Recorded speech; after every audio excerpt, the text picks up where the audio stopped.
ইসলাম গ্রহণ করার অপরাধে আল্লাহর হাবিবের জামানা থেকে শুরু করে পরবর্তী জামানায় অনেক মানুষ এই ইসলামের কারণে তারা তাদের জীবনকে উৎসর্গ করেছে।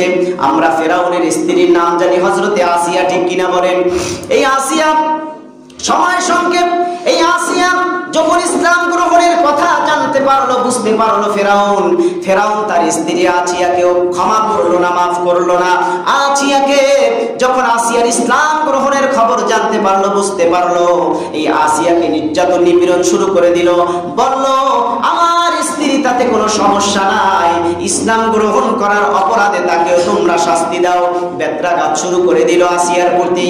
আসিয়া বেত্রাঘাত খেতে খেতে একেবারে অস্থির হয়ে গিয়েছে, পিঠ দিয়ে রক্ত বের হতে শুরু করে দিল, রক্তাক্ত হয়ে গিয়েছে তার দেহটা।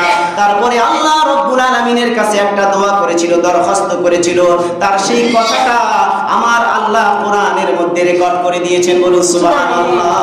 দরাবাল্লাহু মাসালাল লিল্লাযীনা আমানু ইমরাআতা ফিরআউন ইয ক্বালাত রাব্বি ইবনি লি ইনদাকা বাইতান ফিল জান্নাতি ওয়ানাজ্জিনি মিন ফিরআউনা ওয়া আমালিহি ওয়ানাজ্জিনি মিনাল কওমিজ জালিমিন।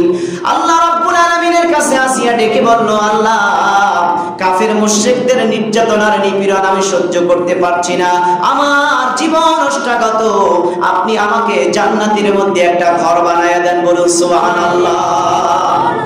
বাইতি ওয়া বাইতান ফিল জান্নাহ, আয় আল্লাহ, ওয়ানাজ্জিনি মিন ফিরআউনা ওয়া আমালিহি ওয়ানাজ্জিনি মিনাল কওমিজ জালিমিন, আপনি আমাদেরকে ফিরআউনের নির্যাতন আর জুলুম থেকে মুক্তির ব্যবস্থা করে দেন। বলুন সুবহানাল্লাহ।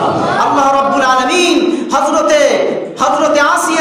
আসিয়াকে আল্লাহ রাব্বুল আলামিন ফিরআউনের থেকে মুক্তি দিয়ে আল্লাহ রাব্বুল আলামিন তাকে জান্নাতি বানায় দিয়েছেন। বলুন সুবহানাল্লাহ। ফিরআউনের নির্যাতন আর নিপীড়ন সহ্য করার পরেও ঈমান ত্যাগ করে নাই। আজকে আমরা ঈমান কচু পাতার মতো ঈমান নিয়ে বসে আছি, ঠিক কিনা বলেন? কচু পাতার মতো ঈমান যদি আমরা কোনো কায়দায় সর্দি কাশি হতে পারে, অস্থির হয়ে যায়, পাগল হয়ে যায়, যদি আমাদের সম্পদ নষ্ট হয়ে যায়, আমাদের পাগল হয়ে যায়, ঠিক কিনা বলেন? ঈমানের উপরে ইস্তেকামাত আমরা থাকতে পারি না, ঈমান দুর্বল। আর আল্লাহর রাসূল বলেছেন, তোমাদের ঈমান যদি সাহাবায়ে কেরামের ঈমানের মতো হয়, সাহাবায়ে কেরামদেরকে আল্লাহ রাব্বুল আলামিন যেইভাবে সাহায্য করেছিল বদরের প্রান্তরে, আজও পর্যন্ত তোমাদেরকে আল্লাহ রাব্বুল আলামিন সাহায্য করবে যদি সাহাবায়ে কেরামের ঈমানের মতো ঈমান যদি আজও পর্যন্ত তোমাদের থাকে। বলুন সুবহানাল্লাহ, ঠিক কিনা বলেন?